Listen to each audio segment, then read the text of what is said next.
Have you lost weight from being on a plant-based diet?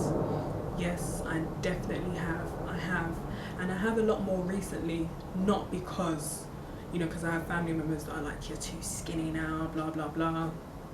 But in actual fact, it's not because I'm plant-based. Yes, I think I'm the weight I'm supposed to be, but I'm losing more weight recently because I'm not eating enough. Because when you eat a plant-based diet, it's high in carbs and low in fat.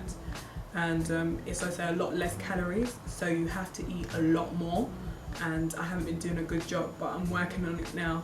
What if you wanted to put on weight? I'm like doing that now. Pulses, grains, I'm upping that yam. Yeah, if you want to put on weight, you could. And also lifting weights, it's actually really important, male and female. It's very important because during your grandparents' times or their great-grandparents, they used to lift way more than they do us. In fact, doing those things for strength and stuff is more important than even you running. Do you miss non-plant-based foods? No. What's there to miss? Dead flesh? No thanks. What about having a partner or kids who don't subscribe to that way of thinking? What do I do? Well, in terms of kids, like babies and kids, and they do as you do. They will eat whatever you eat. In fact, other people who don't eat that way will be abnormal to them. Maybe teenagers will be a bit more hard because you didn't start them off like that, but still at the end of the day you are the director of your household, and someone might think, what does she know? I have a 7-year-old, and things are so different now because even in his class alone he has 5 friends who eat exactly the way that he does. In terms of, let's say, your partner, don't push it on them. Just, continue doing you, and hopefully through them watching you and seeing the effects that it has on you, they will come to sort of adopt certain habits that you have. What's the hardest thing about being a person who eats plant-based food? I think the hardest thing is probably not being able to share all the information that I've learned with other people, and the mass not knowing the things that I have learned, what it does for me, how it makes me feel, and that a lot of the diseases that people are having and illnesses could easily be avoided. Like almost all of them could be avoided if they ate this way. I think that's the hardest thing when I watch certain things that people are complaining about, their weight, their skin, serious illnesses and stuff like that. But and again, that's why I'm doing this, so that hopefully I can, share some information with people. What advice would you give to someone who wanted to transition to eating plant-based foods? I'll say research, research, research. Research till you can't research anymore. Don't just take from one source. Don't just hear one thing and go with it. Don't just listen to me and go with it. Like, even down to a hairstyle. When I want a new hairstyle, I will research all kinds of different places before I decide, okay, I'm going to go for this, or this person's going to do it.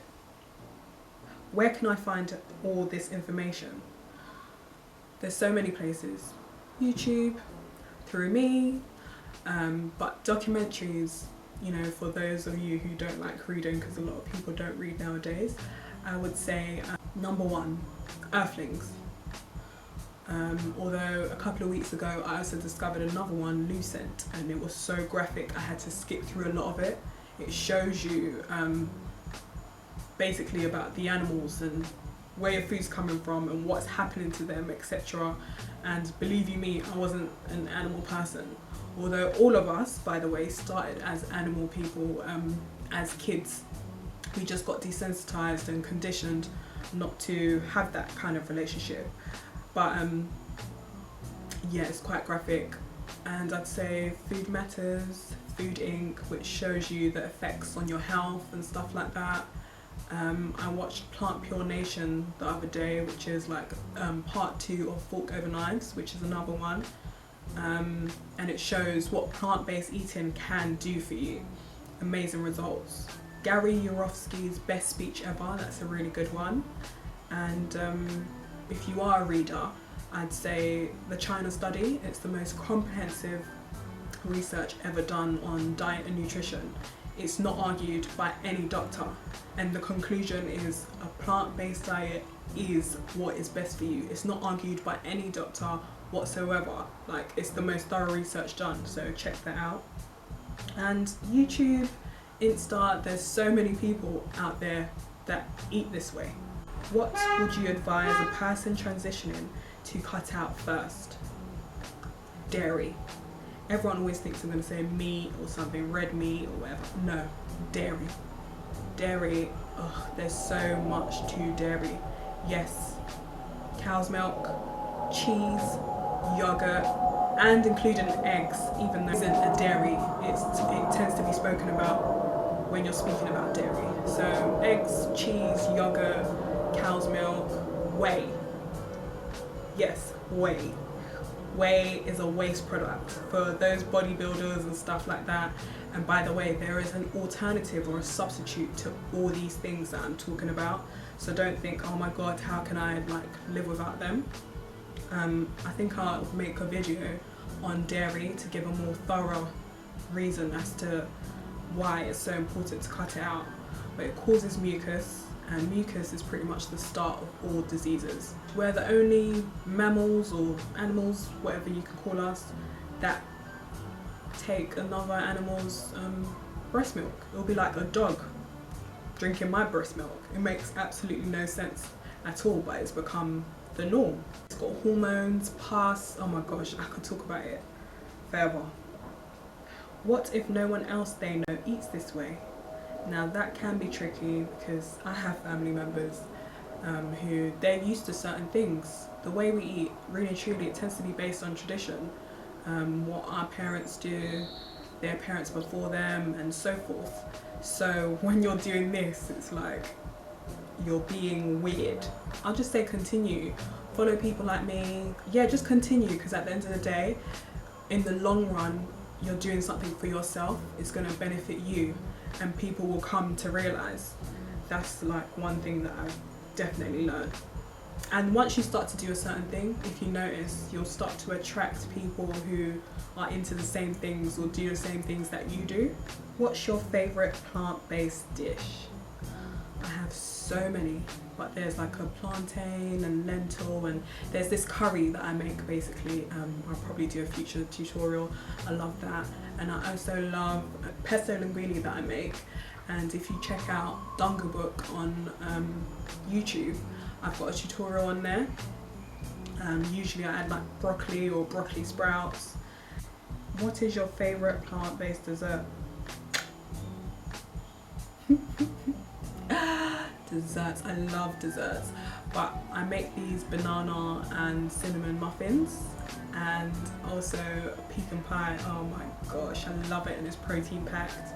And there's also like vegan cupcake stores, and even Lola's Cakes, they now do vegan cakes, and they're so delicious. I have to stay away from them. Who inspires you? Well, when I was younger, I would say my grandma and my aunt on my dad's side. They were always into health, and they would, they'd tell me things. They'd read things and share it with me. So like what causes arthritis and what helps menstrual pains. They were very inquisitive and stuff, and they'll try their best to sort of apply that to their life. So I think that kind of rubbed off on me. So yeah, they would do these little things that I kind of took into my adulthood. Now I would say Paul, my friend Paul, Mr. Dungabook himself, he definitely inspires me in the way that he's very disciplined in what he does, and he's the reason why I'm actually doing this today. The world, people, experiences, traveling, everything. I feel so inspired. What would you describe your lifestyle as? Gratifying and spiritual. Eating this way, you get to understand your relationship with people, how to deal with them, how to react to them. My relationship with animals. It's really a spiritual experience. I see everything around me differently. It's like people who smoke, they say, they see things a lot more, or they understand things a lot more clearer. That's how I feel about eating in the purest form. What do you hope to achieve from living this way. So listen, I would like to inspire people to make little changes, but the goal is really not to live forever. It's to live my best life whilst I'm here. There might be people that will say, oh, but you know, there's such and such who's 80 years old, blah, blah, blah. Yeah, that's fine, but how did they live in those years? Were they depressed? Did they have certain illnesses? Did they have backaches? Did they lose their eyesight? Did they have dementia? How did they end their life? When I leave this earth, I want to leave this earth sound, aware of everything that's happening. A car crash could happen, anything could happen, but I want to know that whatever happened, it wasn't my fault. I did everything I possibly could to live my best life, you know, so that's really what I had to achieve. And also, you know, we're going to see the results in 10, 15, 20 years time when I'm still looking like this. So you better jump on the train. Lastly, I'd like to say that I know a lot of people, they don't like to think about what they're eating. They just want to go in the grocery store and grab or whatever. But at the end of the day, no one's looking out for your well-being. These companies, these shops, these food industries, they're looking out for their pockets. So it's up to you, it's your job to think about what you're putting into your body. So that's really what I'd like to leave you with and let you know. You'd be so surprised at some of the junk that is put in your food for no reason, and it's there because, well, it's like we're guinea pigs, and second of all because it's been done from a long period of time and no one's just revised it or changed it or whatever. So, you know, I just hope that you start to think about what you're putting into your body instead of just picking it up, because everything we do has a reason. We're supposed to eat to live, not just to eat for the sake of eating. Although I love food and I'm a big foodie, there's a reason as to why I'm doing it. I'm not just doing it because I can, you know. So hopefully I've answered all your questions, all the questions that you wanted to know about plant-based eating. And if I haven't, feel free to like ask me in the comment section below. Yeah, do all the necessities, so don't forget to like, comment, share, subscribe and all that jazz. Thank you.